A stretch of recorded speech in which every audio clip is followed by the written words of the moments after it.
La routine, c'est votre routine. C'est aussi simple que ça. Moi, j'étais dans une grosse société, plus de 4500 salariés. Je faisais un reporting le vendredi avec mes collaborateurs. Je faisais un reporting le lundi matin pour la direction générale. Le mercredi, on avait un call avec la direction générale pour savoir si le business avançait. On se demandait pourquoi d'ailleurs, parce que comme si tout allait changer en 2 jours. Mais tout le monde connaît cette maladie du reporting dans les grosses boîtes. Et en plus, c'était du commercial, donc il y avait un reporting de moyens, un reporting chiffré. Rien de tout ça.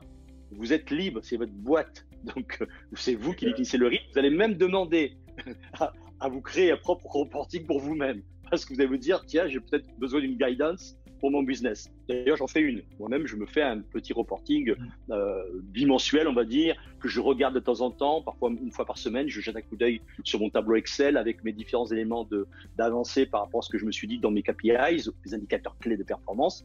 Mais non, c'est votre boîte, c'est vous qui décidez. Et après, vous pouvez, et c'est un conseil avisé, vous pouvez demander soit à votre master franchisé, soit à quelqu'un de proche de vous en région, qui peut être un petit peu votre, votre conseiller, votre gourou, je ne sais pas qu'est-ce qu'on pourrait donner comme nom, votre référent, de vous donner quelques objectifs ou vous allez lui confier vos objectifs et vous allez les suivre. Mais c'est vous qui définissez votre rythme, c'est vous qui définissez ce que vous voulez faire. C'est pas, personne ne va vous obliger à faire des reportings ou quoi que ce soit. Ouais, c'est ça. Donc vraiment, vous êtes autonome, vous faites. Maintenant, ça veut pas dire qu'il faut pas faire de reporting. Même pour soi, c'est quand même une routine qu'il faut pas oublier. Il faut pas tomber dans un excès de reporting. Il ne fait pas du reporting, il fait du reporting chez lui aussi. La seule chose que vous avez à reporter tous les mois chez lui aussi, c'est le chiffre d'affaires que vous avez encaissé pour pouvoir être facturé les royalties que vous devez à votre franchiseur préféré. Mais c'est une ligne, quoi. C'est une ligne de reporting tous les mois. Et ça vous prend 30 secondes de le faire. Ça, c'est la seule chose que vous devez faire par rapport à Toronto.